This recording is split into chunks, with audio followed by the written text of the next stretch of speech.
거만한 백만장자는 외아들이 죽음 직전에 있는 것을 보고 절망에 빠진다. 그러던 중 한 낯선 소녀가 나타나 그를 살릴 수 있는 피를 제공하겠다고 나선다. 그 소녀가 과거에 그가 외면했던 딸이라는 사실을 알게 된 순간 그의 가슴은 무너진다. 이 아름다운 극복과 사랑의 이야기에 감동하셨다면 채널을 구독하고 어느 도시에서 시청 중이신지 알려주세요. 계속해서 강남의 하늘을 찌르는 유리탑 꼭대기 삼성동 핵심부에 위치한 장세진 그룹 본사 63층 최고 경영자인 장태우는 창밖으로 서울의 파노라마를 내려다보며 통화를 마쳤다. 그의 손가락이 터치스크린 위에서 미끄러지며 다음 회의 일정을 확인했다. 오늘도 14시간의 일정이 빽빽하게 채워져 있었다. 회장님, 김 비서가 급하게 찾으십니다. 비서실장이 노크 후 조심스럽게 말했다. 장태우의 얼굴에 짜증이 스쳤다.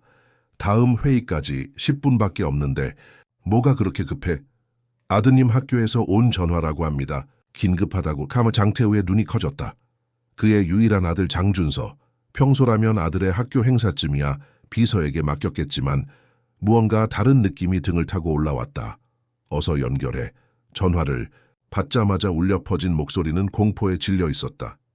장 회장님, 준서 학생이 농구 경기 중에 갑자기 쓰러졌습니다.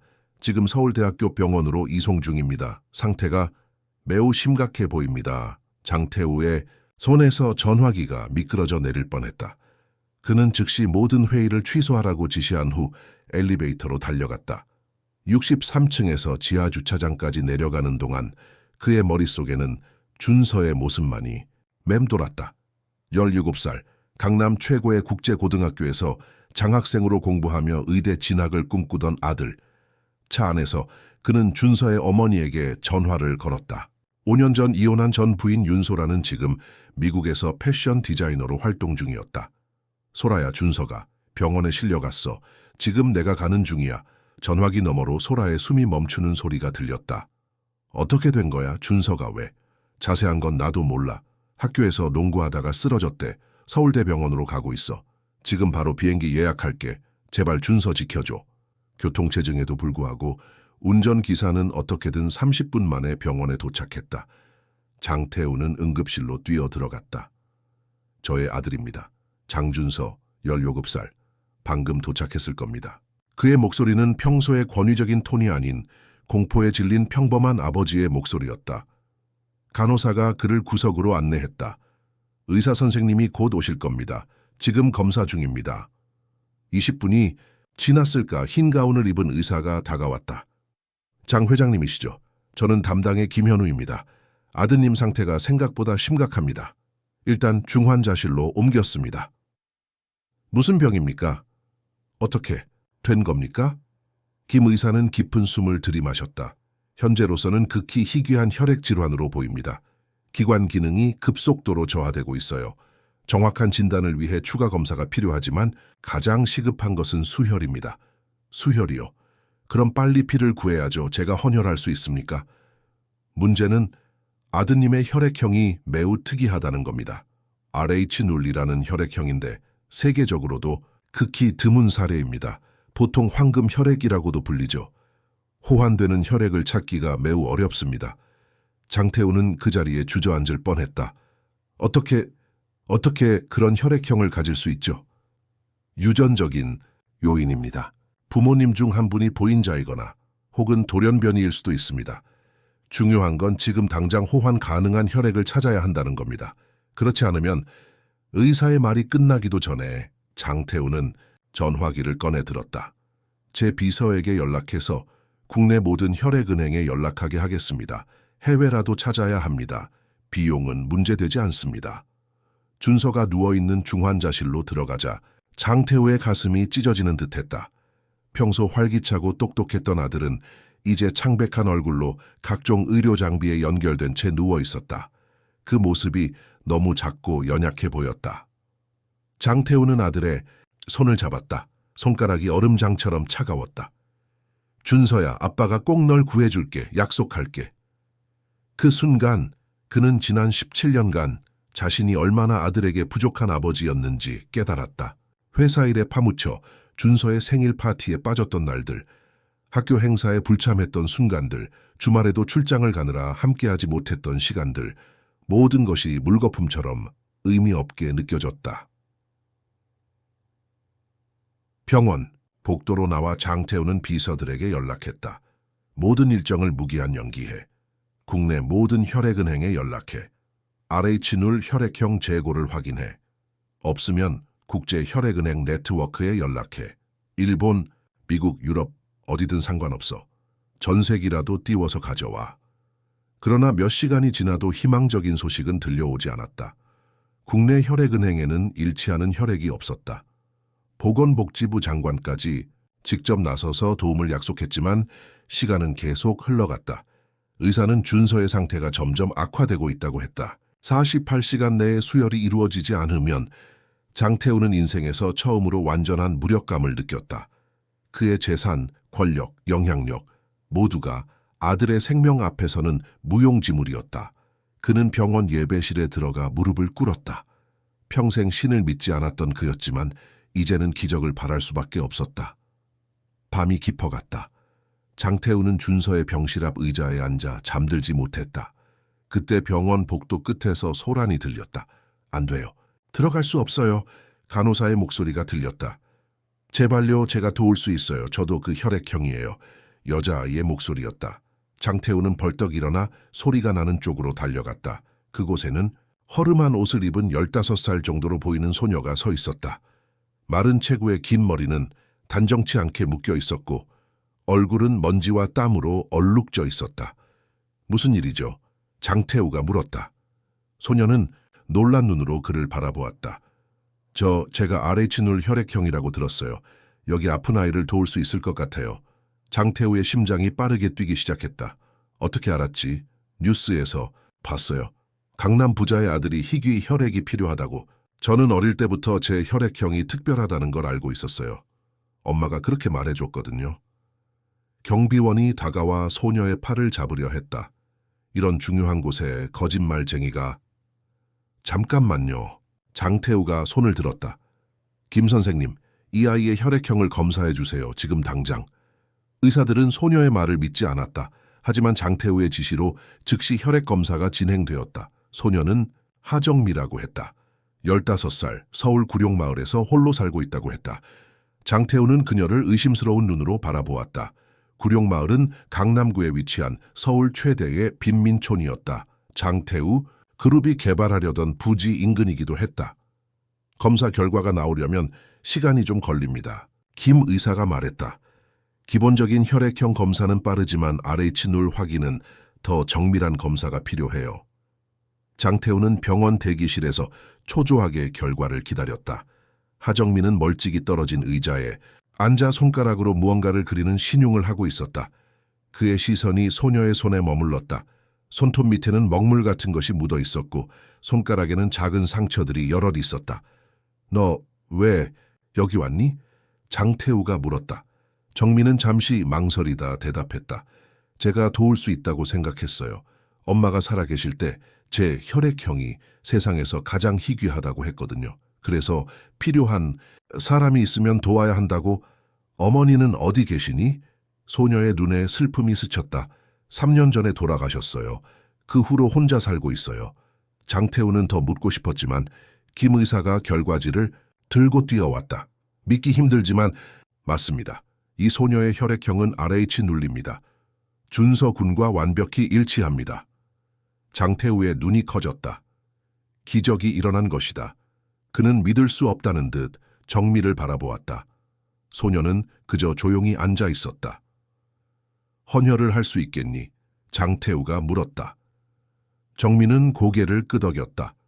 네, 그래서 왔어요. 의사들은 신속하게 헌혈 준비를 시작했다. 건강검진, 감염병 검사 등 필요한 모든 절차가 최우선으로 진행되었다. 장태우는 병원장에게 직접 전화를 걸어 모든 과정을 최대한 빠르게 진행하도록 지시했다. 그 사이 장태우는 자신의 사무실처럼 꾸며진 VIP 병실에서 전화를 받고 있었다. 해외 혈액은행에서 RH-누 혈액을 수송하기 위한 논의였지만 이제 그것은 필요 없게 되었다. 그는 갑자기 등 뒤에서 느껴지는 시선에 고개를 돌렸다. 정미가 병실 문 앞에 서 있었다. 헌혈 전 검사를 마친 듯 했다. 그녀는 병실 내부를 경이롭다는 듯 바라보고 있었다. 여기가 병원 맞아요? 정미가 물었다. 장태우는 쓴웃음을 지었다. VIP 병실이야. 내 아들이 옮겨올 방기기도 하고. 정미는 눈을 깜빡였다. 대단하네요. 저는 병원에 거의 안 가봤어요. 아플 때도 그냥 참았거든요. 병원비가. 그녀의 말이 장태우의 마음을 불편하게 했다. 헌혈은 언제 하게 되나요? 정미가 물었다마 곧이야. 모든 검사 결과가 나오면 고맙다. 네가 내 아들을 살릴 거야. 정미는 희미하게 웃었다. 다행이에요. 제가 쓸모가 있어서. 그 말이 묘하게 장태우의 가슴을 찔렀다. 그는 문득 이 소녀가 어떻게 살아왔는지 궁금해졌다. 하지만 그 생각은 오래가지 않았다. 김 의사가 헌혈 준비가 완료되었다고 알려왔기 때문이다. 정미의 헌혈이 시작되는 동안 장태우는 준서의 중환자실 옆에서 기다렸다. 그의 머릿속에는 오직 아들의 회복만이 있었다. 그러나 무언가 그를 계속 방해했다. 정미의 얼굴, 그녀의 눈에서 본 익숙함, 그것은 마치 오래전 봤던 눈빛 같았다. 헌혈이 끝나자 의사들은 즉시 준서에게 수혈을 시작했다. 장태우는 정미에게 어떻게 감사해야 할지 몰랐다. 그는 소녀가 휴식을 취하고 있는 방으로 향했다. 괜찮니? 그가 물었다. 정미는 창백한 얼굴로 미소를 지었다. 네, 조금 어지럽긴 하지만 괜찮아요. 네가 우리에게 준 것은 그 어떤 돈으로도 살 수 없는 거야. 내가 어떻게 보답하면 좋을까? 정미는 고개를 저었다. 보답 같은 거 필요 없어요. 제가 할 수 있는 일을 한 것뿐이에요. 장태우는 책상 위에 놓인 수표책을 꺼냈다. 하지만 내가 그냥 넘어갈 수는 없어. 이것은 네 미래를 위한 거야. 그는 거액의 수표를 작성했다. 정미는 수표를 바라보았지만 받지 않았다. 저는 돈을 원한 게 아니에요. 장태우는 당황했다. 그의 인생에서 돈으로 해결되지 않는 문제는 없었다. 그럼 뭘 원하니? 말만 해. 내가 해줄 수 있는 건 뭐든지. 그냥 당신의 아들이 괜찮아지길 바랄 뿐이에요. 장태우는 침묵했다. 그는 정미의 눈을 깊이 들여다보았다. 그 눈에는 순수함과 슬픔이 공존했다. 그리고 무언가 너무나 익숙한 무언가가 있었다. 너의 어머니 이름이 뭐였니? 장태우가 문득 물었다. 정미는 잠시 망설였다. 최서연이요. 장태우의 얼굴이 창백해졌다. 최서연. 그 이름은 그에게 오래된 기억을 불러일으켰다. 18년 전 그의 회사에서 일했던 디자이너. 짧지만 강렬했던 관계. 그리고 그녀가 갑자기 회사를 그만두고 사라졌던 일. 혹시 너의 아버지는? 그의 목소리가 떨렸다. 정미의 눈에 경계심이 서렸다. 없어요. 엄마가 저를 혼자 키우셨어요. 장태우는 말을 잇지 못했다. 그의 마음속에 의심이 피어났다. 이 소녀가 설마 그의 딸일까? RH-누 혈액형은 극히 희귀했고 유전적인 요소가 강했다. 그리고 그 눈빛 준서와 너무 닮아 있었다. 내 생일이 언제니? 그가 물었다. 2009년 11월 15일이요. 정미가 대답했다. 장태우는 자리에 주저앉았다. 최서연이 회사를 떠난 지 약 9개월 후였다. 시기가 맞았다. 그는 갑자기 머리가 어지러웠다. 간호사가 들어와 정미를 검진했다. 약간 빈혈 증상이 있네요. 오늘 밤은 병원에서 지내는 게 좋겠어요. 장태우는 고개를 끄덕였다. 최고의 병실을 준비해 주세요. 모든 비용은 제가 부담합니다. 간호사가 나간 후 장태우는 다시 정미에게 물었다. 너희 어머니, 내 회사에서 일한 적이 있었니? 정미는 놀란 눈으로 그를 바라보았다. 어떻게 아셨어요? 엄마가 옛날에 큰 회사에서 디자이너로 일하셨다고 했어요. 그런데 제가 생기고 나서는 더 이상 그런 일을 할 수 없었대요. 장태우의 가슴이 무너져 내렸다. 의심할 여지가 없었다. 하정미는 그의 딸이었다. 그가 알지도 못했던, 인정하지도 않았던 딸. 아들이 위급한 상황에서 나타나 그의 생명을 구한 딸. 정미는 장태우의 표정 변화를 눈치챘다. 무슨 일 있으세요? 장태우는 대답하지 못했다. 그의 머릿속은 혼란스러웠다. 아들의 위기, 딸의 등장, 과거의 잘못, 모든 것이 한꺼번에 밀려왔다. 복도에서 김 의사의 목소리가 들렸다. 장 회장님, 준서 군의 상태가 안정되기 시작했습니다. 수혈이 효과를 보이고 있어요. 장태우는 벌떡 일어났다. 정말입니까? 네, 활력 징후가 회복되고 있습니다. 아직 안심할 단계는 아니지만 좋은 신호입니다. 장태우는 안도의 한숨을 내쉬었다. 그는 문득 정미를 돌아보았지만 병실은 비어 있었다. 정미가 사라진 것이다. 정미야, 그가 복도로 뛰쳐나갔다. 하지만 소녀의 모습은 보이지 않았다. 간호사들에게 물었지만 아무도 그녀를 보지 못했다고 했다. 장태우는 병원 로비까지 뛰어갔다. 출구를 향해 걸어가는 작은 뒷모습이 보였다. 정미야, 기다려, 그가 소리쳤다. 정미는 멈춰 서서 돌아보았다.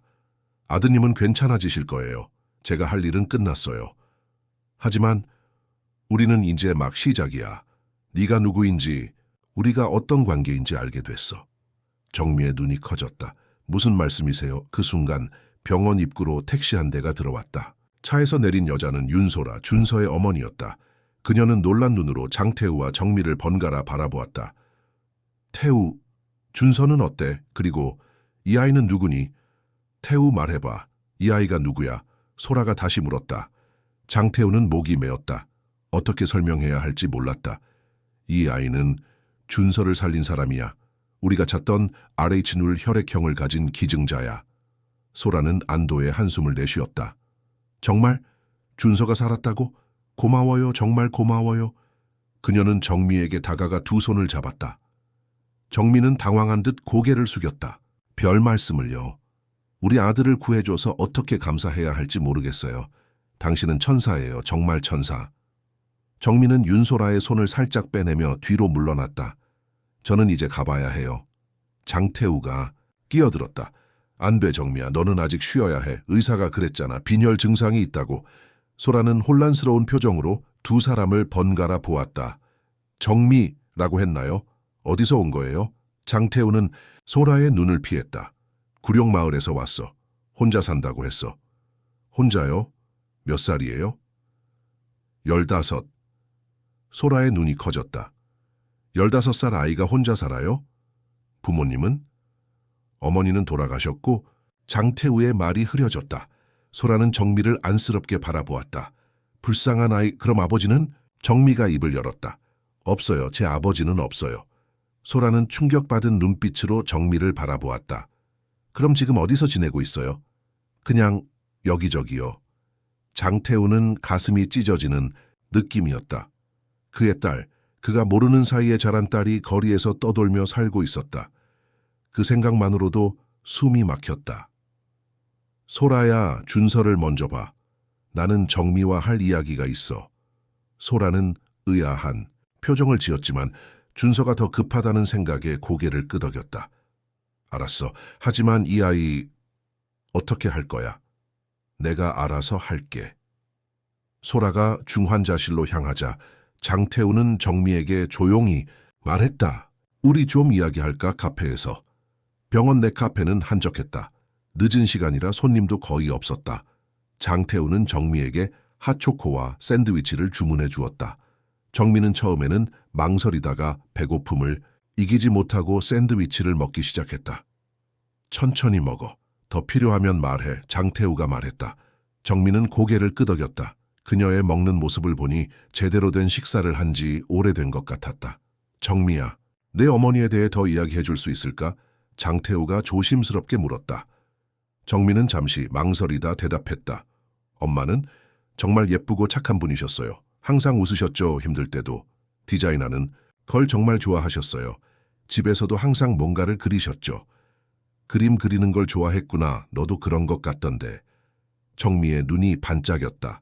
네, 저도 그림 그리는 걸 좋아해요. 엄마가 가르쳐 주셨어요. 하지만 저는 벽에 그리는 걸 더 좋아해요. 벽에? 네, 거리 벽에요. 사람들이 제 그림을 볼 수 있게요.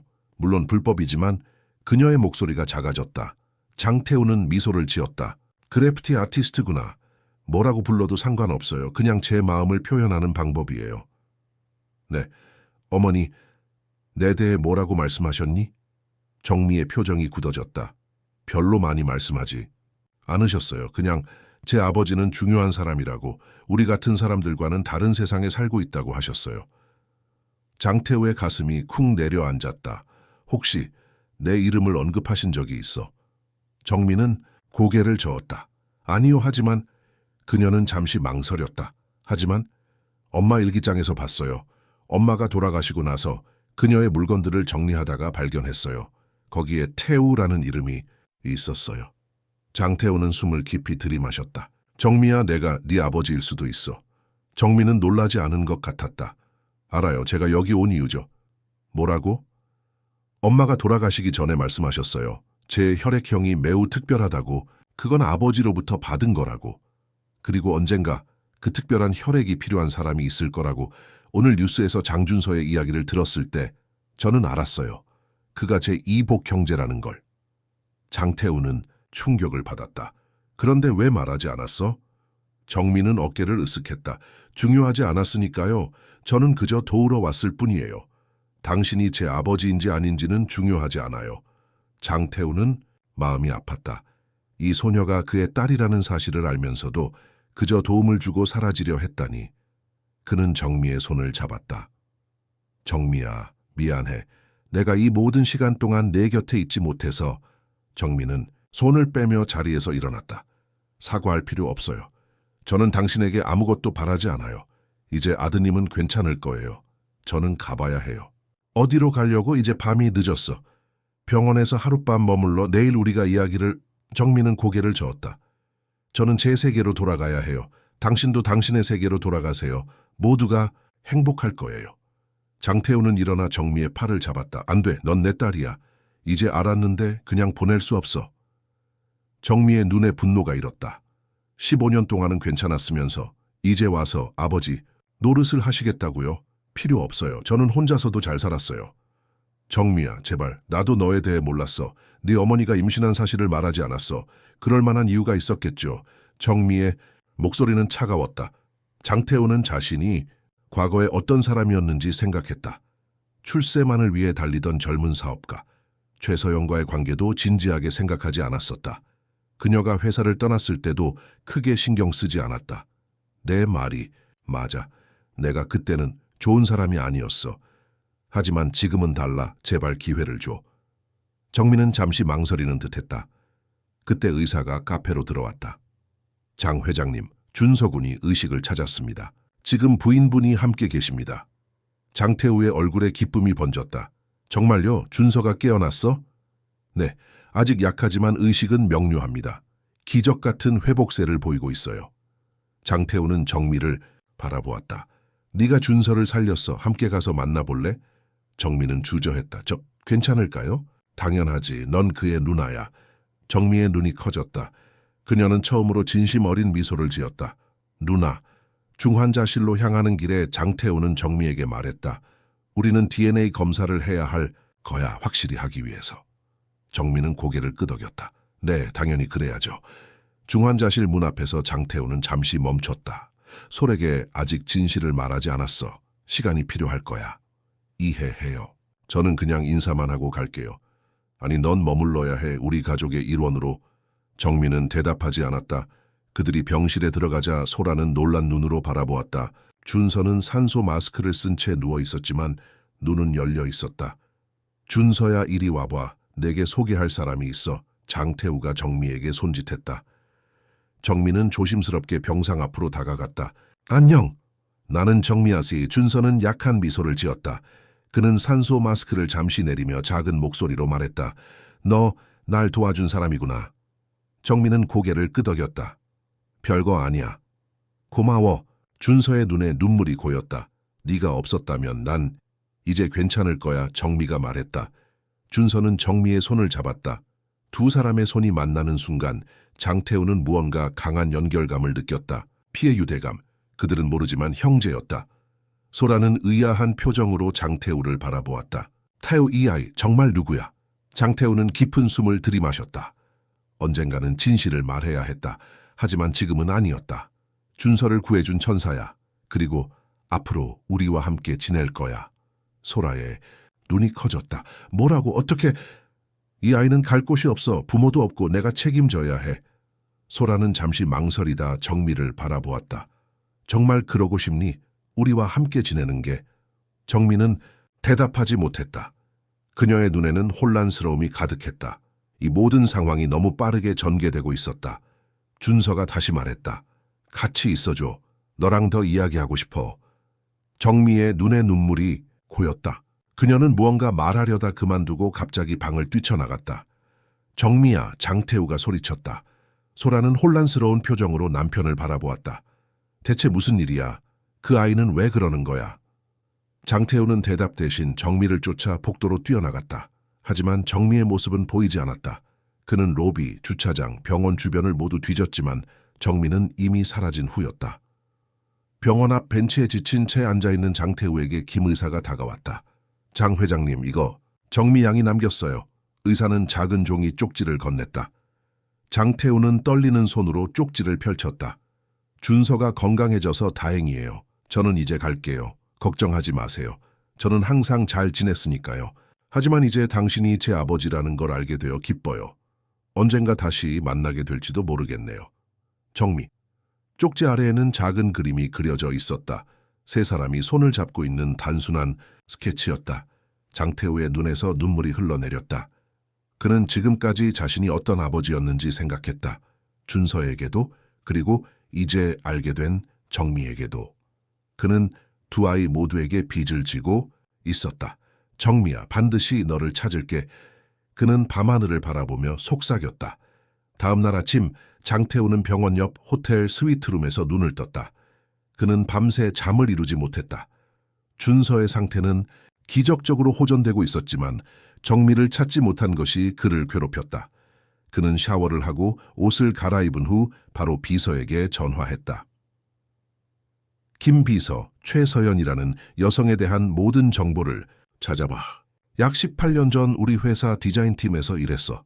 그리고 하정미라는 소녀도 찾아야 해. 15살 구룡마을에 산다고 했어. 네, 회장님. 곧 조사하겠습니다. 장태우는 준서의 병실로 향했다. 소라는 밤새 아들 곁을 지켰는지 지친 얼굴로 소파에서 잠들어 있었다. 준서는 깨어 있었고 어제보다 훨씬 나아 보였다. 아빠. 준서가 미소 지었다. 장태우는 아들의 이마에 키스했다. 많이 좋아졌구나. 정말 다행이다. 그 여자애는 어디 갔어요? 어제 저를 도와준... 장태우는 잠시 망설였다. 잠시 자기 일이 있어서 갔어. 곧 다시 올 거야. 그 애는 누구예요? 왜 저를 도와준 거죠? 장태우는 무슨 말을 해야 할지 몰랐다. 아직은 때가 아니었다. 나중에 이야기해 줄게. 지금은 네가 회복하는 데 집중해야 해. 소라가 깨어났다. 태우 언제 왔어? 방금. 준서 상태가 많이 좋아졌어. 소라는 미소 지었다. 그래, 의사 선생님도 회복이 놀랍다고 하셨어. 그런데 그 소녀는 찾았어? 장태우는 고개를 저었다. 아직, 지금 찾고 있어. 태우 솔직히 말해봐. 그 아이가 정말 누구야? 네가 그 아이에게 보이는 관심이 평범하지 않아. 장태우는 깊은 숨을 들이마셨다. 소라야, 나중에 이야기하자. 지금은 준서가 중요해. 소라는 의심스러운 눈빛으로 그를 바라보았지만 더 묻지 않았다. 병원을 나온 장태우는 구룡마을로 향했다. 서울 강남구에 위치한 이 빈민촌은 고급 아파트와 사무실 빌딩들 사이에 숨겨진 다른 세계였다. 그의 회사가 개발하려던 부지이기도 했다. 그는 이곳에 와본 적이 없었다. 운전기사가 차를 멈추자 그는 주변을 둘러보았다. 좁은 골목길, 낡은 판잣집들, 가파른 언덕에 다닥다닥 붙어있는 집들. 그가 평생 알아온 강남의 모습과는 완전히 달랐다. 그는 지역 주민들에게 정미에 대해 물었다. 대부분은 경계심 가득한 눈으로 그를 바라볼 뿐이었다. 하지만 한 노인이 그에게 다가왔다. 하정미를 찾는다고요? 그림 그리는 아이 말이죠? 장태우의 눈이 반짝였다. 네, 그림을 그린다고 했어요. 아세요? 노인은 고개를 끄덕였다. 그럼요. 이 동네 벽들은 거의 다 그 아이 작품이죠. 어서 오세요. 보여드릴게요. 노인은 장태우를 좁은 골목으로 안내했다. 그곳에는 놀라운 그림들이 벽을 가득 채우고 있었다. 창백한 소녀가 별을 바라보는 그림, 두 아이가 함께 손을 잡고 있는 그림, 혼자 벤치에 앉아있는 아이, 그림들은 모두 외로움과 그리움을 담고 있었다. 정미가 그린 거예요? 장태우가 물었다. 네, 그 아이는 특별해요. 그림 속에 자신의 영혼을 담아내죠. 장태우는 그림들을 하나하나 살펴보았다. 그것들은 단순한 낙서가 아니었다. 예술적 재능이 엿보였다. 마치 최서연의 재능을 이어받은 듯했다. 정미는 어디서 지내나요? 노인은 어깨를 으쓱였다. 정확히는 모르겠어요. 그 아이는 늘 이곳저곳을 떠돌아요. 가끔 빈 창고에서 자기도 하고 때로는 청소년 쉼터에서 지내기도 하죠. 혼자서요? 15살 아이가. 서연이 떠난 후로는 그랬죠. 불쌍한 아이, 하지만 강해요. 스스로를 잘 돌봐요. 최서연을 아셨나요? 노인의 눈에 슬픔이 스쳤다. 그럼요. 좋은 여성이었어요. 정미를 혼자 키우느라 고생이 많았죠. 병이 심해졌을 때도 끝까지 정미를 위해 싸웠어요. 어떤 병이었나요? 암이었어요. 오래 투병했지만 결국 3년 전에 떠났죠. 장태우의 가슴이 아팠다. 최서연이 혼자 암과 싸우며 아이를 키웠다는 생각에 괴로웠다. 그가 알았다면 도울 수 있었을 텐데. 정미가 자주 가는 곳이 있을까요? 그가 물었다. 노인은 잠시 생각하더니 말했다. 지하철역 근처 빈 창고가 있어요. 거기서 그림을 많이 그리더군요. 그리고 동네 끝에 있는 청소년 쉼터도 가끔 들러요. 장태우는 노인에게 감사 인사를 전하고 그가 알려준 곳들을 찾아다니기 시작했다. 지하철역 근처 창고는 비어 있었지만 벽에는 정미의 그림들이 가득했다. 청소년 쉼터에서는 정미를 알지만 최근에 보지 못했다고 했다. 하루 종일 구룡마을을 돌아다닌 후 장태우는 지쳐서 차로 돌아왔다. 비서에게서 전화가 왔다. 회장님, 최서연에 관한 정보를 찾았습니다. 2008년까지 우리 회사 디자인팀에서 일했고 갑자기 사직했습니다. 그 후 강남구 구룡마을에서 프리랜서 디자이너로 일했습니다. 2009년 11월에 하정미를 출산했고 2021년에 유방암으로 사망했습니다. 하정미는 현재 정식 거주지가 없고 학교도 정기적으로 다니지 않은 것으로 보입니다. 장태우는 마음이 무거워졌다. DNA 검사는 병원에서 정미 양의 혈액 샘플로 검사를 진행 중입니다. 결과는 내일 나올 예정입니다. 알았어.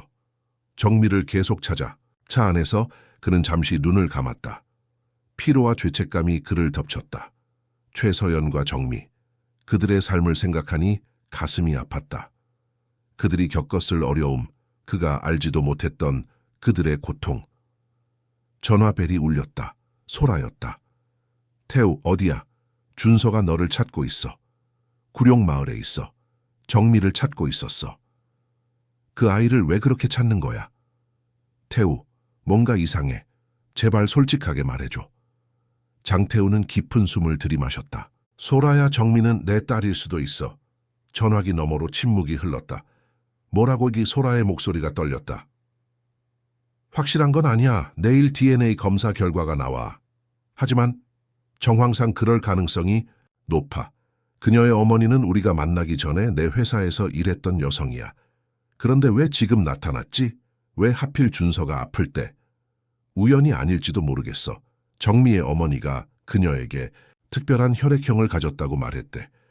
뉴스에서 준서의 이야기를 듣고 자신이 도울 수 있다고 생각한 거야. 소라의 목소리가 차가워졌다. 그럼 그 아이의 어머니는 알고 있었던 거네. 네가 아이의 아버지라는 걸. 그런데도 15년 동안 숨겨왔다고? 그랬나 보지. 내가 그때는 좋은 사람이 아니었어, 소라야. 그 여자가 임신했다는 걸 알았어? 아니, 전혀 몰랐어. 그녀가 갑자기 회사를 그만두고 사라졌어. 그 후로 연락이 없었어. 다시 침묵이 흘렀다. 소라야, 미안해. 이건 우리가 만나기 전의 일이야. 하지만 이제 알게 된 이상 나는 정미에게 책임을 져야 해. 그래, 소라의 목소리가 부드러워졌다. 네가 옳아. 그 아이는 내 딸이고 준서의 누나야. 우리가 그녀를 도와야지. 장태우는 안도했다. 고마워, 소라야. 하지만 태우, 준서에게는 어떻게 설명할 거야? 진실을 말해야겠지. 준서는 이해할 거야. 그 아이는 우리가 생각하는 것보다 더 성숙해. 통화를 마친 후 장태우는 구룡마을의 마지막 장소를 확인하기로 했다. 노인이 말한 쉼터 근처에 버려진 건물이 있었다. 그곳은 과거 작은 공장이었던 곳으로 이제는 빈 껍데기만 남아 있었다. 건물 안으로 들어가자 벽에 그려진 그림들이 눈에 들어왔다. 햇빛이 거의 들어오지 않는 어두운 공간이었지만 그림들은 마치 빛을 발하는 듯했다. 한쪽 구석에는 담요와 몇 개의 상자, 그리고 스케치북들이 쌓여 있었다. 장태우는 조심스럽게 스케치북을 펼쳤다. 그 안에는 정미의 그림들이 가득했다. 도시의 풍경, 사람들의 얼굴, 그리고 한 남자의 얼굴. 장태우는 숨을 멈췄다. 그것은 분명히 그의 얼굴이었다. 신문이나 잡지에서 오려낸 사진들도 있었다. 장태우 그룹 회장으로서의 그, 사업가로서의 그, 자선 행사에 참석한 그. 정미는 그를 모른 척하면서도 계속 지켜보고 있었던 것이다. 그리고 다른 스케치북에는 준서의 사진과 그림들도 있었다. 학교 앞에서 찍힌 사진, 친구들과 함께 있는 모습, 농구하는 모습. 장태우는 충격을 받았다. 정미는 오랫동안 그들을 관찰해왔던 것이다. 아버지와 이복 형제에 대한 호기심, 그리움 혹은 분노. 그녀의 마음을 완전히 이해할 수는 없었지만 그녀가 느꼈을 감정은 상상할 수 있었다. 마지막 페이지에는 최근에 그린 듯한 그림이 있었다. 병원 침대에 누운 준서, 그 옆에 서 있는 장태우와 소라, 그리고 문 밖에서 그들을 바라보는 정미 자신의 모습. 그림 아래에는 작은 글씨로 이렇게 적혀 있었다. 그들은 완벽한 가족이야. 내가 끼어들 자리는 없어. 장태우의 눈에서 눈물이 흘러내렸다. 그는 스케치북을 가슴에 안고 중얼거렸다. 정미야, 넌 우리 가족이야. 네 자리는 항상 있어. 제발 돌아와줘. 갑자기 뒤에서 발소리가 들렸다. 장태우가 돌아보자 정미가 문간에 서 있었다. 그녀의 눈은 분노와 두려움, 그리고 약간의 희망이 뒤섞인 채 그를 바라보고 있었다. 제 물건들을 뒤지시는 거예요? 그녀의 목소리는 차갑게 떨렸다.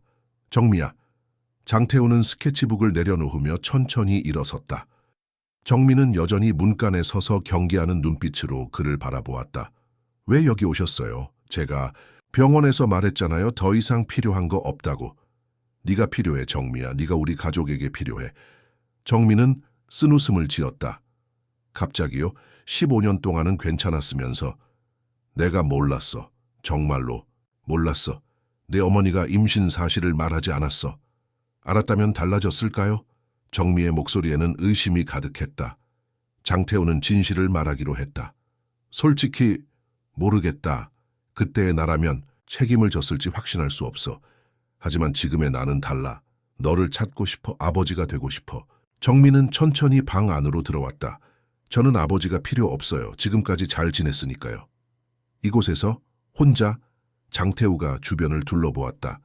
찬바람이 들어오는 깨진 창문들, 얇은 담요 하나, 몇 개의 옷가지와 그림 도구들만 있는 초라한 공간. 이곳은 제 집이에요. 제가 선택한 곳이에요. 더 나은 곳에서 살 수 있어. 학교도 다니고 따뜻한 집에서. 제가 원하는 게 그런 거라고 생각하세요? 정미가 장태우에게 다가왔다. 저는 당신의 자선 사업이 아니에요. 장태우는 깊은 숨을 들이마셨다. 자선이 아니야. 너는 내 딸이야. 내 책임이야. 뭐 책임. 정미가 중얼거렸다. 그래서 온 거예요, 책임감 때문에? 아니, 그것만은 아니야. 너를 만났을 때 무언가 느꼈어. 네가 특별하다는 걸. 그리고 지금 내 그림들을 보면서 넌 정말 놀라운 아이라는 걸 알게 됐어. 정미의 눈에 약간의 혼란이 스쳤다. 제 그림이요? 그래, 네 재능은 놀라워. 네 어머니처럼. 정미의 눈이 커졌다. 엄마에 대해 알아요? 최서연은 우리 회사에서 가장 재능 있는 디자이너 중 한 명이었어. 그녀의 창의성은 남달랐지. 그리고 넌 그녀의 재능을 물려받았어. 정미의 얼굴에 작은 미소가 스쳤다가 사라졌다. 엄마는 항상 그림을 그리라고 하셨어요. 내 마음을 그림으로 표현하면 누군가는 이해해 줄 거야 라고요. 장태우는 조심스럽게 정미에게 다가갔다. 나는 이해하고 싶어, 정미야. 네가 느꼈던 모든 것을, 외로움, 분노, 상처. 당신이 어떻게 이해할 수 있겠어요? 정미의 목소리가 떨렸다. 당신은 저 높은 빌딩에서 세상을 내려다보며 살았잖아요. 엄마가 아플 때 약값이 없어서 울던 날들을 어떻게 이해하겠어요? 장태우의 가슴이 찢어지는 듯했다. 이해할 수 없을 거야. 너희가 겪은 고통을. 하지만 이제부터는 달라질 수 있어. 내가 너에게 빚진 시간을 갚고 싶어. 정미는 고개를 저었다. 시간은 돌아오지 않아요. 내 엄마도 돌아오지 않고요. 그래, 하지만 앞으로의 시간은 달라질 수 있어. 정미야, 준서가 너를 기다리고 있어. 내 동생이 네가 구해준 그 아이가. 정미의 눈에 변화가 생겼다. 준서요? 그 애는 괜찮아요. 많이 좋아졌어. 내 덕분에. 그리고 그 아이는 너를 만나고 싶어해. 정미는 잠시 생각에 잠겼다. 저 병원을 떠난 건 준서 때문이 아니에요. 그 애는 좋아 보였어요. 그냥 너무 많았어요. 모든 게. 병원의 그 가족, 저는 그곳에 속하지 않는다는 느낌이 들었어요. 장태우는 정미의 손을 잡으려 했지만 그녀는 물러섰다. 속해 있어 정미야. 넌 우리 가족의 일원이야. 정미는 비웃음을 지었다. 진짜요? 부인에게 말했어요? 제가 당신 딸이라고. 장태우는 고개를 끄덕였다. 말했어. 소라는 이해해. 그녀도 너를 만나고 싶어해. 정말요? 정미의 목소리에 의심이 묻어났다. 정말이야. 소라는 좋은 사람이야. 그리고 준서, 그 아이는 누나가 생겼다는 사실에 분명 기뻐할 거야. 정미는 창가로 걸어가 밖을 바라보았다. 구룡마을의 허름한 집들이 석양에 물들어 있었다. 저는 이곳이 익숙해요. 제 세계예요. 내 세계는 더 넓어질 수 있어, 정미야. 이곳을 버리라는 게 아니야. 그저 더 많은 가능성을 보여주고 싶어. 정미는 잠시 침묵했다. DNA 검사는요? 결과가 나왔어요? 내일 나올 거야.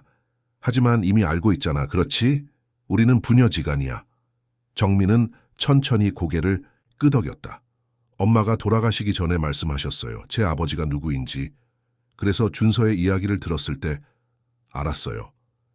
그런데 왜 숨겼어? 병원에서. 처음에는 그냥 도우려고 왔어요. 아버지를 만나려던 게 아니었어요. 그냥 제 피가 필요한 누군가를 도우려고요. 그런데 당신을 보고, 그리고 당신이 누구인지 확인하고 싶었어요. 정말 엄마가 말한 그 사람인지. 장태우는 조심스럽게 정미에게 다가갔다. 이번에는 그녀가 물러서지 않았다. 그리고 어땠어? 내가 네가 생각했던 것과 같았어? 정미는 슬픈 미소를 지었다. 아니요, 더 인간적이었어요. 엄마는 당신이 냉정하고 이기적이라고 했는데 병원에서 당신이 아들을 위해 눈물 흘리는 모습을 봤어요. 장태우는 정미의 어깨에 조심스럽게 손을 얹었다. 사람은 변해. 내가 네 어머니를 알았던 시절. 나는 오직 성공만을 위해 살았어. 다른 사람의 감정에는 관심이 없었지. 하지만 준서가 태어나고 삶의 의미를 다시 생각하게 됐어. 그리고 이제 너를 만나고. 정미의 눈에 눈물이 고였다. 저는 어떻게 해야 할지 모르겠어요. 갑자기 아버지가 생기고 동생이 생기고. 천천히 가자. 서두를 필요 없어. 우선 오늘 밤은 따뜻한 곳에서 자는 게 어때? 내가 호텔 방을 잡아줄게. 정미는 고개를 저었다. 아직은 제 공간이 필요해요. 장태우는 실망했지만 이해했다. 알았어. 하지만 내 연락처는 가져가줘. 언제든 전화해. 그는 명함을 꺼내 정미에게 건넸다. 정미는 조심스럽게 그것을 받아들었다. 그리고 내일 병원에 와줄래? 준서가 너를 보고 싶어해. DNA 결과도 확인할 수 있고. 정미는 잠시 생각하더니 고개를 끄덕였다. 알겠어요. 내일 가볼게요. 장태우는 미소 지었다. 고마워. 떠나기 전 그는 정미의 그림들을 다시 한번 바라보았다. 내 재능은 정말 특별해. 언젠가 전시회도 열 수 있을 거야. 정미는 쑥스러운 듯 미소 지었다. 그냥 취미일 뿐이에요. 취미 이상이야. 넌 내 영혼을 그림에 담아내. 그건 진정한 예술가만이 할 수 있는 일이야. 장태우가 떠난 후 정미는 혼자 남았다. 그녀는 장태우가 준 명함을 오랫동안 바라보았다. 그것은 단순한 종이 한 장이 아니었다. 새로운 세계로 가는 티켓 같았다. 그녀는 스케치북을 꺼내 새 페이지를 펼쳤다. 연필이 종이 위를 미끄러지며 세 사람의 모습을 그리기 시작했다. 병실에 누운 준서, 그 옆에 서 있는 장태우, 그리고 이번에는 문 밖이 아닌 그들과 함께 서 있는 자신의 모습. 다음 날 아침 장태우는 병원에 도착했다. 준서는 이미 일반 병실로 옮겨져 있었고 상태도 훨씬 좋아 보였다. 아빠, 그 여자애는 어디 있어요? 준서가 물었다. 정미 말이구나. 오늘 올 거야. 정말요? 약속했어요? 그래, 약속했어. 소라는 불안한 듯 창밖을 바라보고 있었다. 태우, 정말 네 딸이 맞을까? DNA 결과는 아직 안 나왔지만 정미는 이미 알고 있어. 최서연이 그녀에게 말해줬대. 소라는 한숨을 내쉬었다. 이 상황이 아직도 믿기지 않아. 갑자기 15살 딸이 생기다니. 나도 그래. 하지만 이상하게도 정미를 보면 마음이 편해져. 그 아이는 특별해. 어떻게? 그녀의 눈빛, 말투, 그리고 그녀의 그림들. 넌 봤어야 해, 소라야. 그 아이의 예술적 재능은 믿을 수 없을 정도야. 소라는 미소 지었다. 그래? 그럼 내 딸이 맞나 보네. 장태우 그룹의 예술적 감각을 물려받았나 보지. 그때 문이 살짝 열렸다. 정미가 조심스럽게 고개를 내밀었다. 들어와도 될까요? 그녀가 물었다. 준서의 얼굴이 환하게 밝아졌다. 왔구나, 들어와. 정미는 조심스럽게 병실로 들어왔다. 그녀는 깨끗한 옷을 입고 머리도 단정하게 묶어 어제보다 훨씬 정돈된 모습이었다. 안녕. 그녀가 솔에게 고개를 숙였다. 처음 뵙겠습니다. 소라는 정미를 향해 다가갔다. 그녀의 눈에는 복잡한 감정이 서려 있었지만 미소를 지었다. 안녕, 정미. 우리 아들을 구해줘서 정말 고마워. 별 말씀을요. 준서가 침대에서 일어나 앉았다. 이리 와, 정미야. 옆에 앉아.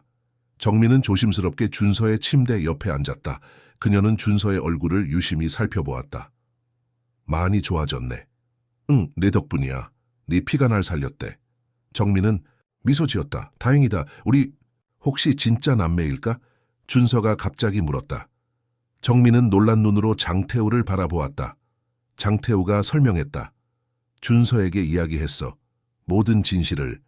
준서는 정미의 손을 잡았다. 내가 항상 누나가 있었으면 했거든. 외동이라 항상 외로웠어. 네가 내 누나라면 정말 좋을 것 같아. 정미의 눈에 눈물이 고였다. 그녀는 말없이 준서의 손을 꼭 잡았다. 그때 김 의사가 들어왔다. 장 회장님, DNA 검사 결과가 나왔습니다. 방 안에 모든 사람이 숨을 멈췄다. 결과는 99.99999% 일치합니다. 하정미 양은 확실히 장 회장님의 친자입니다. 장태우의 눈에서 눈물이 흘러내렸다. 그는 정미에게 다가가 조심스럽게 그녀의 어깨를 감쌌다. 이제 확실해졌구나. 네가 내 딸이야. 준서는 환호성을 질렀다. 와, 나에게 누나가 생겼어. 소라는 복잡한 표정으로 그들을 바라보았지만 이내 미소 지었다. 정미야, 우리 가족이 되어줄래? 정미의 눈에서 눈물이 흘러내렸다. 그녀는 말없이 고개를 끄덕였다. 장태우는 조심스럽게 그녀를 품에 안았다. 15년의 세월이 한순간에 녹아내리는 것 같았다. 아빠. 정미의 입에서 처음으로 그 단어가 나왔다. 장태우의 가슴이 터질 것 같았다. 하지만 그들의 화해는 오래가지 않았다. 병실 문이 갑자기 열리며 한 무리의 기자들이 들이닥쳤다. 카메라 플래시가 번쩍이고 질문이 쏟아졌다. 장 회장님, 숨겨진 딸이 있다는 소문이 사실입니까? RH-눌 혈액형 기증자가 회장님의 친딸이라는 게 사실입니까? 회장님의 새로운 가족, 계획은 어떻게 되나요? 장태우는 당황했다. 정미는 공포에 질린 눈으로 기자들을 바라보았다. 소라가 재빨리 정미를 감싸 안으며 기자들을 향해 소리쳤다. 그만 당장 나가세요. 이곳은 병실입니다. 보안 요원들이 뒤늦게 들어와 기자들을 밀어냈지만 이미 여러 장의 사진이 찍힌 후였다. 장태우는 정미를 보호하듯 감싸 안았다. 괜찮아, 정미야. 내가 지켜줄게. 정미의 몸이 떨리고 있었다. 어떻게 알았죠? 장태우도 혼란스러웠다. 누군가 정보를 흘렸나? 아마 병원 내부에서. 이제 그들의 비밀은 세상에 드러났다. 장태우 그룹 회장의 숨겨진 딸, 그것도 구룡마을에서 자란 딸이라는 뉴스는 곧 전국을 강타할 것이었다. 장태우는 정미를 어떻게 보호해야 할지 걱정되었다. 그녀는 이런 관심을 받을 준비가 되어 있지 않았다. 이제 어떻게 해요? 정미가 떨리는 목소리로 물었다. 장태우는 그녀의 어깨를 꼭 잡았다. 걱정 마, 내가 다 책임질게. 우리는 가족이니까.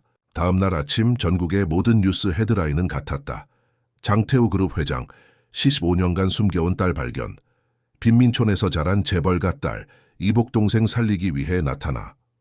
RH-눌 혈액형으로 이어진 운명적 가족 재회. 장태우는 안전을 위해 정미와 준서, 소라를 자신의 강남 펜트하우스로 이동시켰다.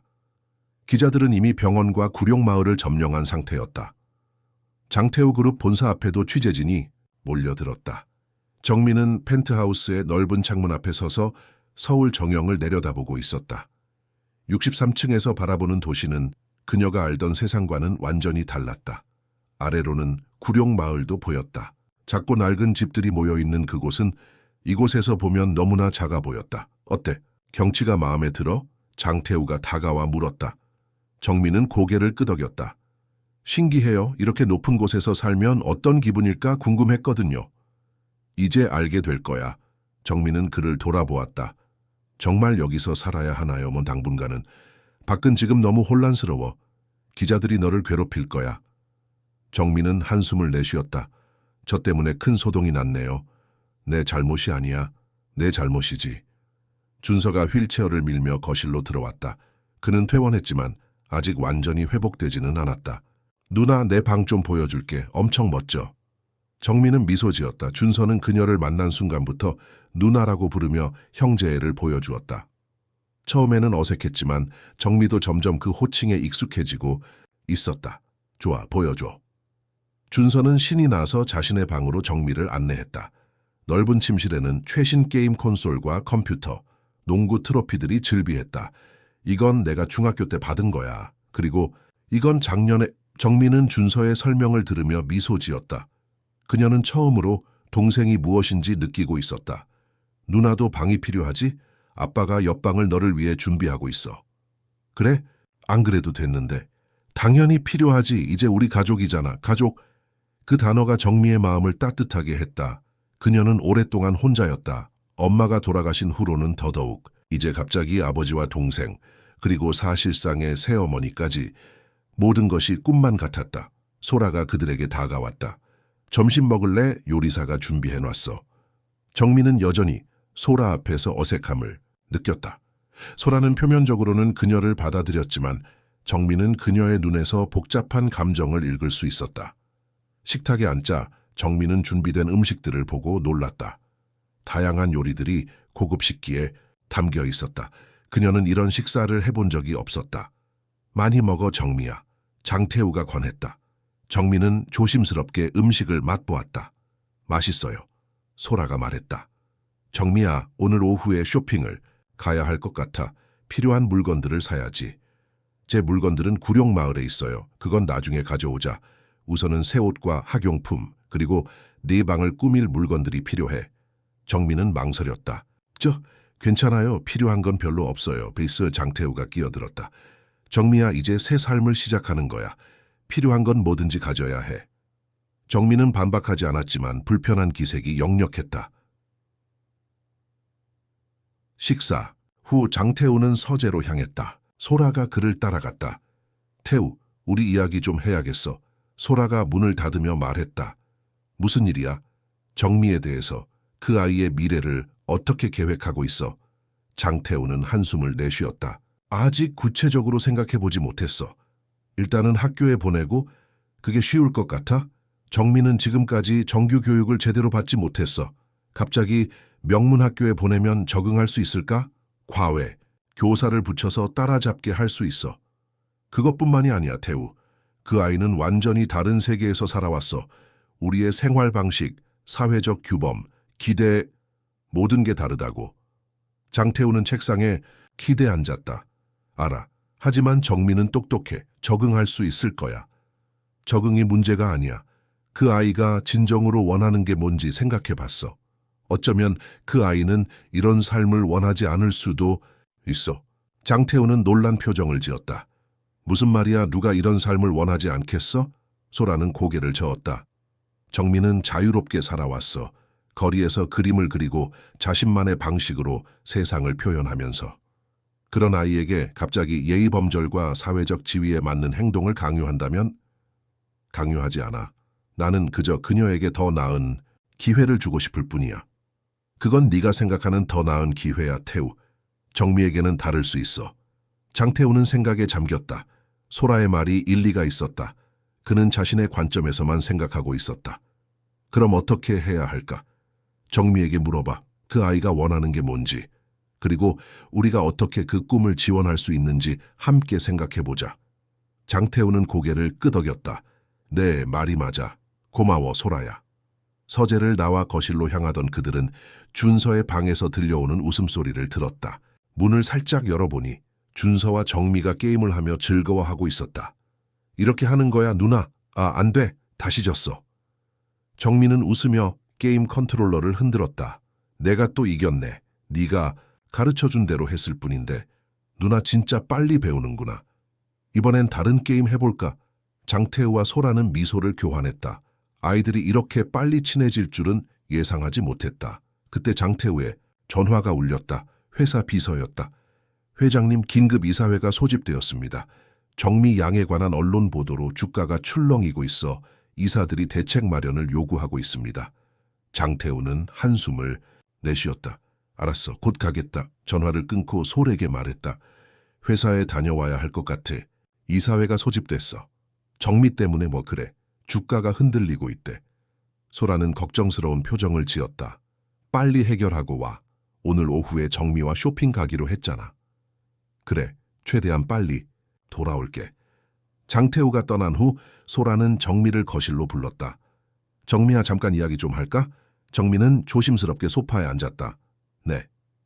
이 모든 상황이 너에게는 굉장히 어색할 거라고 생각해. 갑자기 낯선 환경에 던져진 것 같은 느낌일 테니까. 정미는 고개를 끄덕였다. 네, 조금 그래요. 솔직하게 말해봐. 여기서 지내는 게 어때? 불편한 점은 없어. 정미는 잠시 망설이다 대답했다.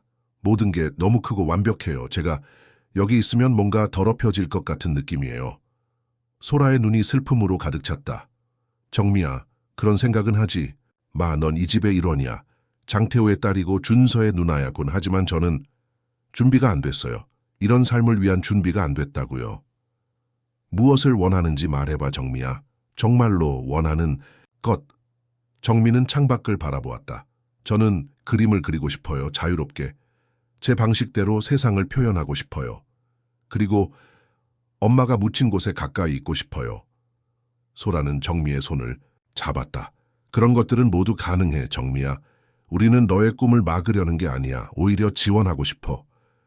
정말요? 물론이지. 태우도 그렇게 생각해.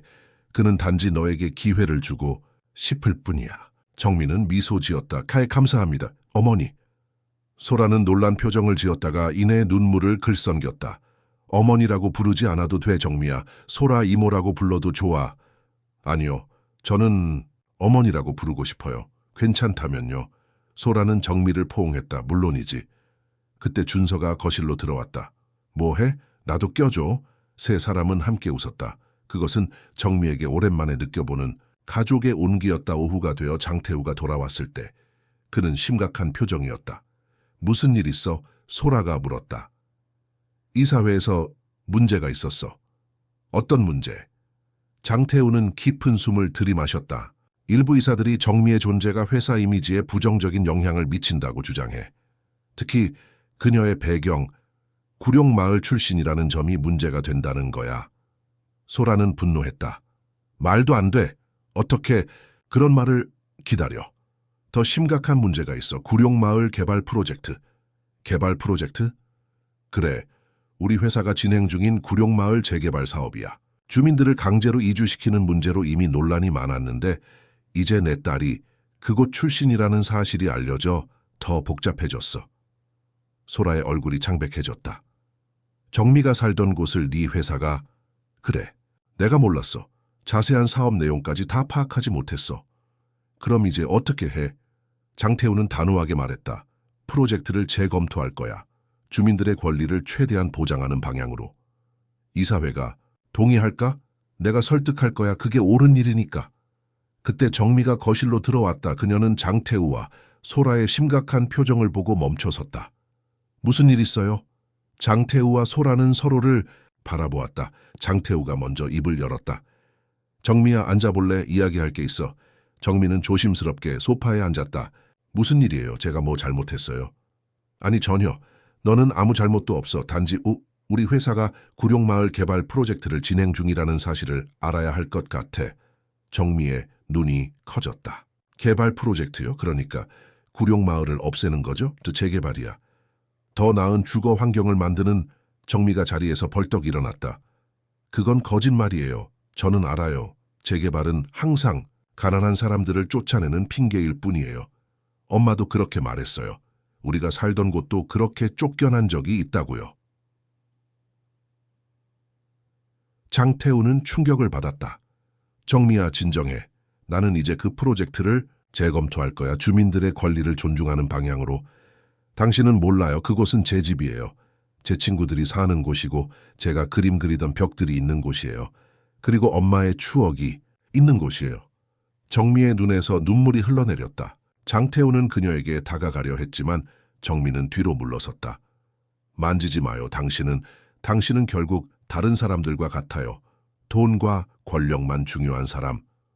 정미야, 그렇지 않아. 내가 설명할게. 하지만 정미는 이미 자신의 방으로 뛰어가 문을 쾅 닫았다. 준서가 당황한 표정으로 거실로 나왔다. 무슨 일이에요? 누나가 왜 울어요? 장태우는 한숨을 내쉬었다. 아빠가 실수를 했어. 준서야. 어떤 실수요? 그러니까 누나가 살던 곳. 아빠 회사가 그곳을 바꾸려고 했어. 준서의 눈이 커졌다. 그럼 누나의 집이 없어지는 거예요?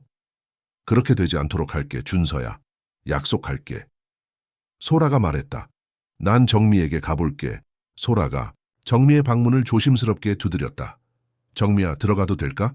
대답이 없었다. 소라는 천천히 문을 열었다. 방은 비어 있었고 창문이 열려 있었다. 소라는 창밖을 내다보았다. 펜트하우스, 아래로 이어지는 비상계단이 보였다. 태우, 소라가 소리쳤다. 정미가 사라졌어. 구룡마을은 석양에 물들어 있었다. 정미는 익숙한 골목길을 따라 걸으며 흐르는 눈물을 닦았다. 그녀는 장태우의 펜트하우스에서 63층을 내려와 구룡마을까지 오는 동안 내내 달렸다. 그녀의 가슴은 배신감으로 가득했다. 어떻게 그럴 수 있지? 한편으로는 나를 딸이라고 부르면서 다른 한편으로는 내 집을 무너뜨리려 한다니. 그녀는 자신이 살던 폐건물로 향했다. 하지만 그곳에 도착하자 충격적인 광경이 펼쳐졌다. 건물 입구에는 철제 펜스가 쳐져 있었고 장태우, 그룹 개발 예정지라는 간판이 붙어 있었다. 그녀의 작은 보금자리는 이미 접근할 수 없게 되어 있었다. 정미야, 익숙한 목소리가 들렸다. 그녀가 전에 만났던 노인이었다. 김 할아버지. 왜, 돌아왔니? 온 동네가 내 이야기로 떠들썩하다. 장태우 그룹 회장의 딸이라며? 정미는 고개를 숙였다. 그게 중요한가요? 전 여전히 정미예요. 김 할아버지는 그녀의 어깨를 토닥였다. 물론이지. 넌 항상 우리 동네의 자랑이었어. 그런데 왜 그런 좋은 곳을 두고 여기로 돌아온 거니? 정미는 철제 펜스를 가리켰다. 저걸 보세요. 장태우 그룹. 그 사람들이 우리 동네를 무너뜨리려고 해요. 노인은 한숨을 내쉬었다. 알고 있단다. 몇 달 전부터 이야기가 나왔지. 하지만 어쩌겠니? 우리 같은 사람들의 목소리는 들리지 않아. 하지만 이건 옳지 않아요. 이곳은 사람들의 집이에요. 추억이 있는 곳이고 삶이 있는 곳이에요. 노인은 쓴웃음을 지었다. 그래. 하지만 그들에게는 그저 개발해서 돈을 벌 땅일 뿐이지. 정미는 결심한 듯 주먹을 쥐었다. 제가 막을 거예요. 제 방식대로. 그녀는 빠르게 걸어 구룡마을의 중심부로 향했다. 그곳에는 동네, 주민들이 모이는 작은 광장이 있었다. 정미는 구석에 놓인 상자 위에 올라섰다. 여러분, 제 말 좀 들어주세요. 몇몇 주민들이 호기심 어린 눈으로 그녀를 바라보았다. 저는 하정미입니다. 최서연의 딸이자. 그녀는 잠시 말을 멈추었다. 장태우의 딸입니다. 웅성거림이 일었다. 더 많은 사람들이 모여들기 시작했다. 저는 우리 마을이 파괴되는 것을 원하지 않습니다. 이곳은 제 집이고 여러분의 집입니다. 우리의 추억이 담긴 곳입니다. 한 중년 여성이 소리쳤다. 그러니까 네가 정말 장태우의 딸이라는 게 사실이냐? 네, 사실입니다. 하지만 그건 중요하지 않아요. 중요한 건 우리 마을입니다. 다른 주민이 물었다. 그럼 네 아버지에게 개발을 중단하라고 말해. 너라면 들어줄 거 아니냐? 정민은 고개를 저었다. 그가 들을지 모르겠어요. 하지만 제가 다른 방법을 생각해냈어요. 그녀는 배낭에서 스프레이 페인트 캔을 꺼냈다. 우리의 목소리를 들려줍시다. 우리의 방식으로. 그날 밤 구룡마을의 벽들은 새로운 그림들로 채워지기 시작했다. 정미의 지도 아래 마을 주민들과 아이들은 자신들의 이야기를 그림으로 표현했다. 집의 모습, 가족들의 얼굴, 일상의 소소한 장면들. 모든 벽이 살아있는 이야기책이 되었다. 그림 옆에는 글도 적혔다. 이곳은 단순한 땅이 아닙니다. 사람들의 삶입니다. 우리의 추억을 파괴하지 마세요. 개발이 아닌 상생을 원합니다. 뉴스는 빠르게 퍼져나갔다. 장태우 그룹 회장의 딸, 아버지 회사의 개발에 반대하며 구룡마을 주민들과 연대 장태우는 뉴스를 보고 즉시 차를 몰아 구룡마을로 향했다. 소라와 준서도 함께였다. 그들이 도착했을 때 마을 입구에는 이미 취재진들이 몰려 있었다. 저기 회장님이 오셨습니다. 기자들이 몰려들었다. 장태우는 그들을 무시하고 마을 안으로 들어갔다. 그는 벽에 그려진 그림들을 하나하나 바라보았다. 그것들은 단순한 그래피티가 아니었다. 사람들의 삶과 이야기, 꿈과 희망이 담긴 작품들이었다. 중심부에 도착하자 그는 정미를 발견했다. 그녀는 대형 벽화를 완성하고 있었다. 그것은 구룡마을의 정형을 담은 그림이었다. 낡은 집들이지만 그림 속에서는 따뜻한 빛으로 가득했다. 그리고 그 위로 커다란 글씨가 쓰여 있었다. 집은 건물이 아닌 사람들이 모인 곳입니다. 정미야. 장태우가 그녀를 불렀다. 정미는 돌아보았다. 그녀의 얼굴과 옷은 페인트로 얼룩져 있었다. 하지만 그녀의 눈은 결연함으로 빛나고 있었다. 왜 오셨어요? 그녀가 물었다. 너를 찾으러 왔어. 집에 가자. 여기가 제 집이에요. 장태우는 주변을 둘러보았다. 수십 명의 주민들이 그들을 지켜보고 있었다. 소라와 준서도 뒤에 서 있었다. 정미야, 미안해. 내가 몰랐어. 뭘요? 당신의 회사가 사람들의 집을 빼앗으려 한다는 걸요? 아니면 그게 잘못됐다는 걸요? 장태우는 깊은 숨을 들이마셨다. 둘 다 내가 너무 무관심했어. 이 프로젝트의 세부 사항까지 확인하지 않았고 무엇보다 이곳이 너에게 얼마나 중요한지 이해하지 못했어. 정민은 페인트 캔을 내려놓았다. 이곳은 단순한 빈민촌이 아니에요. 사람들의 삶이 있는 곳이에요. 엄마와 제가 살았던 곳이고 제가 그림을 그리기 시작한 곳이에요. 알아, 이제 알았어. 장태우는 주민들을 향해 고개를 숙였다. 여러분, 저는 장태우입니다. 장태우 그룹의 회장이자 정미의 아버지입니다. 웅성거림이 일었다. 먼저 사과드립니다. 우리 회사의 개발 계획이 여러분의 삶을 고려하지 않았습니다. 오늘부터 이 프로젝트는 전면 재검토될 것입니다. 한 주민이 소리쳤다. 그게 무슨 뜻입니까? 또 다른 속임수입니까? 장태우는 고개를 저었다. 아닙니다. 제 말은 이 마을을 파괴하는 개발은 없을 것이라는 뜻입니다. 대신 주민 여러분과 함께 이 마을을 어떻게 개선할 수 있을지 논의하고 싶습니다.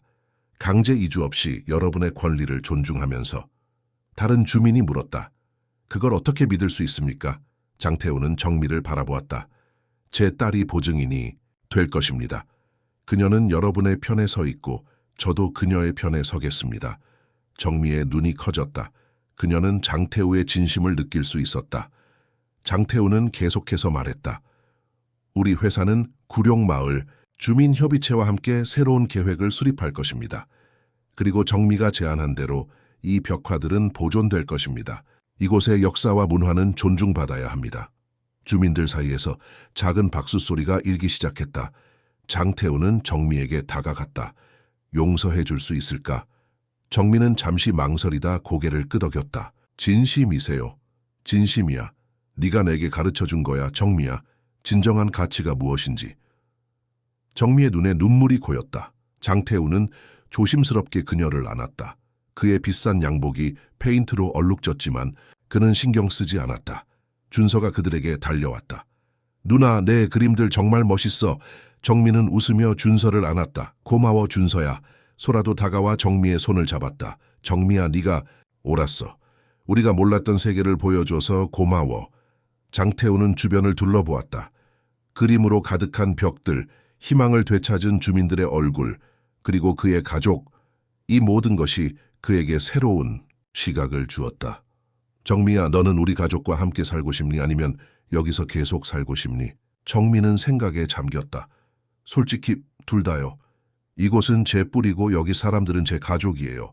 하지만 당신들도 제 가족이죠. 장태우는 미소 지었다. 그럼 둘 다 가능하게 하자. 네가 원할 때는 우리와 함께 있고 여기서 시간을 보내고 싶을 때는 그렇게 해. 어때? 정미는 밝게 웃었다. 좋아요. 준서가 끼어들었다. 그럼 나도 가끔 여기 와서 지낼 수 있어요? 누나랑 같이 그림 그리고 싶어요. 장태우와 소라는 웃음을 터뜨렸다. 물론이지. 그날 밤 그들은 모두 구룡마을에 남았다. 장태우는 마을 주민들과 함께 앉아 그들의 이야기를 들었다. 소라는 아이들에게 책을 읽어주었고 준서는 동네 아이들과 축구를 했다. 정민은 마을 곳곳을 돌아다니며 자신의 그림들을 장태우에게 보여주었다. 다음 날 아침 장태우는 회사에서 긴급 기자회견을 열었다. 장태우 그룹은 구룡마을 개발 계획을 전면 수정합니다. 앞으로는 주민들의 권리를 최우선으로 하는 상생 프로젝트로 전환할 것입니다. 이 프로젝트의 특별 자문위원으로 제 딸 하정미를 임명합니다. 기자들은 놀란 표정이었다. 15살 소녀가 대기업의 자문위원이라니. 하정미는 구룡마을의 문화와 역사, 그리고 주민들의 삶을 가장 잘 이해하는 사람입니다. 그녀의 시각은 우리 회사의 큰 자산이 될 것입니다. 정민은 카메라 앞에 선 자신이 어색했지만 당당하게 말했다. 저는 두 세계 사이의 다리가 되고 싶습니다. 개발이 파괴가 아닌 상생이 될 수 있다고 믿습니다. 몇 개월 후 구룡마을은 조금씩 변화하기 시작했다. 위험한 건물들은 보수되었고 상하수도와 전기시설이 개선되었다.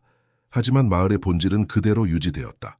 무엇보다 정미와 주민들의 벽화는 그대로 보존되었고 오히려 구룡마을 오픈 갤러리라는 이름으로 관광 명소가 되었다.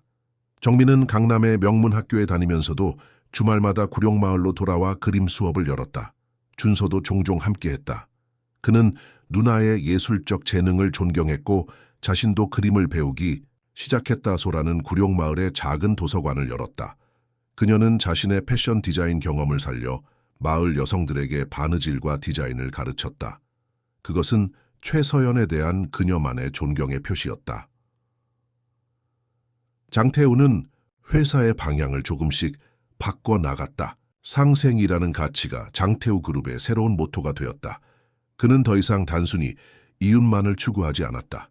사람들의 삶을 고려한 비즈니스를 추구했다. 1년 후 정미의 첫 전시회가 열렸다. 두 세계 사이라는 제목의 이 전시회는 구룡마을과 강남, 빈곤과 부, 소외와 포용의 경계에 선 그녀의 시각을 담고 있었다.